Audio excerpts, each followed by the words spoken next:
গুৰি যি লোকসভা সমষ্টি আছে ইয়াত 16টা আমাৰ ব্লক কমিটি আছে আৰু 4টা ডিস্ট্ৰিক্ট কমিটি আছে।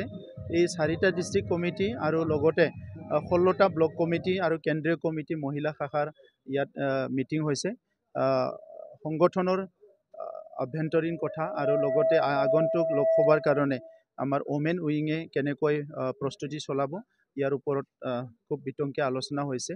আৰু UPPLৰ মহিলা উইংটো বহুত এক্টিভ হয়। তেখেতসকলে আগৰে পৰাই বিভিন্ন মহিলা ইস্যুবিলাকত মাত মাতি আহিছে আৰু বহুখিনি কাম কৰি আহিছে।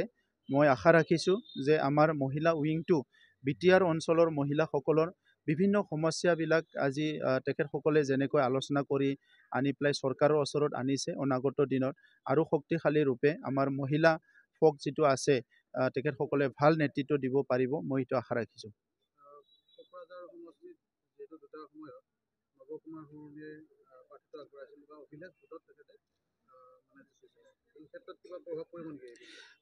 এইবেলি একো প্ৰভাৱ নেপেলায়, কাৰণ যোৱা সময়ত বেলেগ চৰকাৰ আছিল, বেলেগ ইস্যু আছিল। এই সময়ত চৰকাৰ বেলেগ হ'ল, চিন্তাধাৰা বেলেগ হ'ল আৰু আজি পৰিৱেশটো সম্পূৰ্ণভাৱে সলনি হৈ গ'ল। গতিকে ইয়াত একো ডাঙৰ প্ৰভাৱ নেপেলায়। কিন্তু আমি যিহেতু আমাৰ চৰকাৰত GSPৰ এজন EM আছে, আমি অতি শীঘ্ৰে আলোচনা কৰিম যে আগন্তুক নিৰ্বাচনত আমি কেনেকৈ আগবাঢ়ি যাম, ইয়াৰ ওপৰত কথা পাতিম। মই BPFৰ দিনত 17 বছৰত 15,000 পৰিয়ালৰ মাটিৰ সমস্যা সমাধান কৰিছিলে। আমাৰ সময়ত 1,06,000 পৰিয়ালৰ মাটিৰ সমস্যা সমাধান কৰিলোঁ। গতিকে যি চৰকাৰে 3টা বছৰত 1,06,000 পৰিয়ালৰ মাটিৰ সমস্যা সমাধান কৰিছে, এই চৰকাৰৰ ওপৰত তেনেকুৱা কিবা এটা প্ৰশ্ন কৰাৰ আগতে 100 বাৰ ভাবিব লাগিছিলে নিজে কি কৰি আছে। আমাৰ চিন্তাধাৰা, আমাৰ কাম কৰাটো একদম ক্লিয়াৰ। BTR অঞ্চলত স্বাধীনতাৰ 75 বছৰত যিবিলাক সমস্যা মানুহবিলাকে ভুগি আছিলে, এই সকলো সমস্যা সমাধান কৰাৰ কাৰণে আমাৰ UPPL চৰকাৰে কাম কৰি আছে। UPPL BJP আমি একেলগে কাম কৰি আছোঁ। UPPL BJPৰ যি মিত্ৰজোঁটৰ যি চৰকাৰ BTR চলি আছে, শান্তি প্ৰগতি হতাশ হৈছে এই বিৰোধী কৰোঁ। হতাশটো নিশ্চয় হ'ব লাগিব, কাৰণ এই কথাবিলাক তেখেতসকলে কল্পনাই কৰিব পৰা নাছিলে। BTRত যে শান্তি আহিব, চবে নিৰাপত্তা পাব, সমন্বয় আকৌ ঘূৰি আহিব। এই সময়তো ডিভাইড এণ্ড ৰুল কৰি আছিলে, বড়ো অনাবড়ো কৰি পেলাই ৰাজনীতি কৰি আছিলে। ইলেকশ্যন আহিলে অলপ ভয় ভীত দেখায়, টকা পইচা দিয়ে, লিডাৰবিলাকক কিনি লয়, তেনেকৈ চলাই আছিলে। কিন্তু আজিতো এই পৰিৱেশ নাই। সকলো মূৰ দাঙি কথা ক'ব পাৰে, সকলো বাক স্বাধীনতাটো পাইছে, গণতান্ত্ৰিক বাতাবৰণ এটা আহিছে। দিনে নিশা চবে ঘূৰিব পাৰে, ছ'চিয়েল মিডিয়াত মোক 100টা গালি পাৰিব পাৰে, মইতো কাকত উঠাই আনি পিটা নাই নহয়। মিডিয়াত মোৰ এগেইনষ্টত কথা ক'ব পাৰে, মই কাকো ধমকি দিয়া নাই। আগৰ সময়তো এইবিলাক নাছিলে। গতিকে তেখেতসকলে ভাবিছিলে যে আমিও সেই ভুলবিলাক কৰিম। আমিতো এইটো নকৰোঁ, কাৰণ গণতন্ত্ৰৰ ওপৰত আমি বিশ্বাস কৰোঁ। তেখেতসকলে গণতন্ত্ৰৰ ওপৰত বিশ্বাস নকৰে। তো সেইকাৰণে আজি হতাশ হোৱাই নহয়, লাহে লাহে তেখেতসকলে বেলেগে নহয়, নিজে নিজে দোকান বন্ধ কৰি তেখেতসকলে চাব লাহেকৈ, মানে কোনো নোহোৱা হৈ যাব তেখেতসকলে। নাই, হাৰাৰ কথাটো আপুনি বাদ দিয়ক, কোনো কণ্টেষ্টতে নাহে। তেখেতসকলে কোনো চিনতে নাই, মানে বহুত দূৰত আছে। বুলি ক'লে BPF আৰু ক'তো কণ্টেষ্টত নাহে। আপুনি কোনো সমবায় নিৰ্বাচনতো নাহে, ক'তো নাহে। আৰু আগত দিয়া নাই জানো? আগতো দিছে, আগতো দি পেলাই কিমান ভোট পালে? আগতে তেখেতসকলৰ 4জন MLA থাকে, মন্ত্ৰী থাকে, তাৰ পিছত কিমান ভোট পালে? এতিয়াতো আৰু সেই অৱস্থা নাই। গোটেই EM MCLA UPPL BJPৰ আছে। গতিকে তাত আৰু তেখেতসকলে ক'ত আৰু কণ্টেষ্টত অহাটো বাদ দিয়ক। কোনো মানে যিজন নমিনেশ্যন দিব তাৰ টকাখিনি ঘূৰাই পাব না নাই, সেইটোৱে চিন্তা কৰক। নমস্কাৰ। আজি আমি ডিমাকুচি সেই মানে সত্ৰত আমি UPPL মহিলা শাখাৰ পৰা ইয়াত এক গোট খাইছোঁ। আমি UPPL উমেন লিডাৰশ্বিপ মিট ইয়াত আয়োজন কৰা হৈছে। বিশেষ আমাৰ দৰং ওদালগুৰি জিলাৰ অন্তৰ্গতত যিমানটা ব্লক আছে, 16টা ব্লক আছে। আমি কেন্দ্ৰীয় পৰ্যায়ৰ পৰা, জিলা পৰ্যায়ৰ পৰা আৰু ব্লক পৰ্যায়ৰ পৰা আমি ইয়াত মানে সেই মিটিংটো লোৱা হৈছে আলোচনা বিলোচনা কৰাৰ কাৰণে, যাতে অহা লোকসভা ইলেকশ্যনত আমাৰ মহিলা কৰ্মীবিলাক UPPLৰ হৈ পেলাই কেনেকা মানে কাম কৰিব পাৰিব, কেনেকা আমি ৰাইজক কেনেকা আমি বুজাই দিব লাগিব, আমাৰ ভোটাৰ্ছৰ লগত আমি কেনেকা কানেক্ট কৰিব লাগে। আমাৰ যিহেতু বড়োলেণ্ড অঞ্চলত, BTR অঞ্চলত প্ৰমোদ বড়ো ছাৰৰ নেতৃত্বত বহুতখিনি মহিলা কেন্দ্ৰিক আঁচনিটো আয়োজন কৰা হৈছে।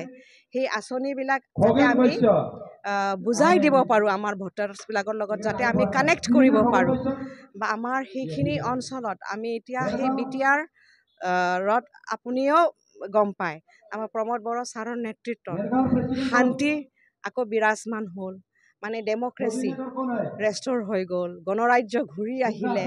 তো আমি কেনেকা মহিলা হৈ পেলাই আমাৰ সাংবিধানিক অধিকাৰ সেইবোৰ আমি কেনেকা পাব্লিকৰ ওচৰলৈ লৈ যাব পাৰোঁ বা আমাৰ গুড গভৰ্নেন্সৰ বিষয়ে আমি কেনেকা বুজাই দিব পাৰোঁ বা আমাৰ প্ৰমোদ বড়ো ছাৰৰ মানে সেই লিডাৰশ্বিপত কিমানবোৰ মহিলা কেন্দ্ৰিক আঁচনি অনা হ'ল, মাইনাও চেৰাং বিথাংকি, আই অনচাই বিথাংকি বা বহুতখিনি আঁচনি অনা হ'ল, হেণ্ডলুম মিছন, ছেৰিকালচাৰ মিছন, পিক মিছন, প্ৰায় 32টা ফ্লেগশ্বিপ স্কিম অনা হৈছে যিটো মহিলা কেন্দ্ৰিক হয়। তো সেইবোৰ আমি কেনেকা সুবিধাটো লৈ পেলাই কেনেকা আমি মহিলাক বেছি সবল কৰিব পাৰোঁ, বেছি উন্নয়ন মানে কৰিব পাৰোঁ, যাতে আমি সজাগতাৰে কাম কৰি পেলাই আমাৰ মানে মহিলা কেনেকা আমাৰ চৰকাৰে ইনভেষ্ট কৰি আছে আৰু যাতে সেই ইনভেষ্টমেণ্টটো লৈ পেলাই আমি যেনেকা প্ৰগ্ৰেছ বা প্ৰগতিটো বেছি এক্সিলাৰেট কৰিব পাৰোঁ, স্পীডত যাতে সমাজটো আমি লৈ যাব পাৰোঁ, ইয়াৰ বিষয় লৈ পেলাই আমি ইয়াত আলোচনা কৰিছোঁ। নিৰ্বাচনৰ কাৰণে আমাৰ তামোলপুৰ ডিষ্ট্ৰিক্ট আৰু বাক্সা ডিষ্ট্ৰিক্টৰ পৰা কেইটামান ব্লক অন্তৰ্ভুক্ত হৈছে দৰং ওদালগুৰি সমষ্টিত।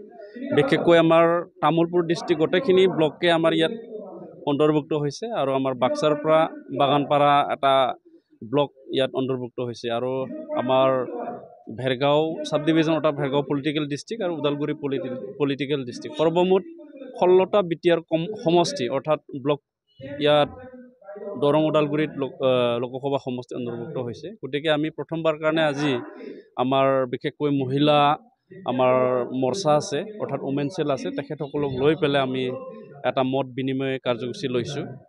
আমাৰ মাজত আলোচনা ওমেনৰ সকলক লৈ পেলাই হোৱাও নাছিলে, গতিকে সেইটো কাৰণে আমি আজি কিছু দিশক লৈ পেলাই আমি আলোচনা কৰিম। কণ্টেক্ট বেছত আমাৰ honourable chief BTR Pramod Boro ডাঙৰীয়া উপস্থিত থাকিব আৰু ইয়াত আটাইকেইটা ব্লকৰ ওমেন লিডাৰসকলে উপস্থিত আছে আৰু তেখেতসকলৰ লগত দলীয়ভাৱে আমি মত বিনিময় লোৱা হ'ব। ফলটো ভাল, আমাৰ কোকৰাঝাৰ ইতিমধ্যে যিখিনি প্ৰস্তুতি কৰিব লাগে আমাৰ সম্পূৰ্ণ হৈছে। কেণ্ডিডেট ডিক্লেয়াৰ কৰাটো ৰখি আছে, কেণ্ডিডেট ডিক্লেয়াৰ কৰাৰ লগে লগে আমাৰ ৰাইজ ভোট দিবলৈ সাজু হৈ আছে। সেইটোতো ক'বই, ৰাজনৈতিক দলৰ এটা নিজৰ আত্মবিশ্বাস থাকে, সেইটোক লৈ পেলাই আমাৰ ক'বলগীয়া নাই। তেওঁ এতিয়া বুলি নহয়, তেওঁ আগতো কৈছিলে। ইভেন আমি BTR চৰকাৰ বনোৱাৰ পিছতো UPPL BJP আৰু GSP মিলি পেলাই আমি চৰকাৰ বনোৱাৰ পিছতো তেওঁ চৰকাৰটোকে ভাঙিবৰ কাৰণে মানে বহুত প্ৰচেষ্টা অব্যাহত ৰাখিছিলে। গতিকে তেখেতে দুটা সমষ্টিত জিকিম বুলি কোৱাটো খুব ডাঙৰ কথা নহয় আৰু কেতিয়াবা হয়তো কৈ দিব তেওঁ মানে লখিমপুৰতো আমি জিকিম, কাৰ্বি আংলঙতো আমি জিকিম, এনেকুৱা কেতিয়াবা কৈ পোৱাটো আমি দেখিছোঁ। গতিকে তেখেতে যিখিনি কৈ আছে সেইটো তেখেতে ক'বলগীয়া কাৰণে কৈ আছে। সকলো ৰাজনৈতিক দলেই সাজু হৈছে আৰু আমিও UPPL হিচাপে সাজু হৈছোঁ। আমি যিহেতু এলায়েন্সত আমাৰ প্ৰাৰ্থীটো দিয়া হ'ব, তাৰ কাৰণে আমি সাজু হৈছোঁ আৰু আমাৰ মহিলা শাখা হিচাপে আমাৰ মহিলাসকলেও যিমানখিনি আমাৰ পৰ্যায়ক্ৰমে আছে, বিভিন্ন পৰ্যায়ত আমাৰ মহিলা নেত্ৰীসকল আছে, সকলোৱে আমি সাজু হৈছোঁ আগন্তুক নিৰ্বাচনৰ কাৰণে। আৰু আমি এতিয়া কিছুমান আমাৰ আলোচনা পৰ্বও চলি আছে, আজিও সেই আলোচনাই কৰা হৈছে মহিলাসকলৰ। আমাৰ দৰং ওদালগুৰি সমষ্টি হিচাপে, লোকসভা সমষ্টি হিচাপে যিমানখিনি ব্লক আছে আৰু ডিষ্ট্ৰিক্ট আছে, তাৰে মহিলা নেত্ৰীসকলক লৈ আজি আমি লিডাৰশ্বিপ মিট আলোচনাটো ৰখা হৈছে।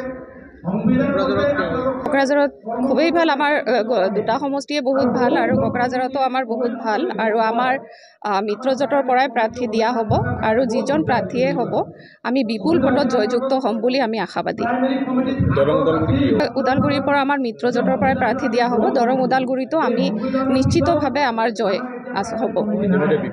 চবই ক'ব, চবৰে আশা এটা আছে, কিন্তু আপোনালোকে বৰ্তমান চায়ে আছে ঢৌটো কেনেকৈ চলি আছে আৰু ইয়াৰ ওপৰতে সকলোৱে নিশ্চয় হৈ গৈছে যে জয় আমাৰেই হ'ব, আমাৰ মিত্ৰজোঁটৰ প্ৰাৰ্থীয়ে জয়যুক্ত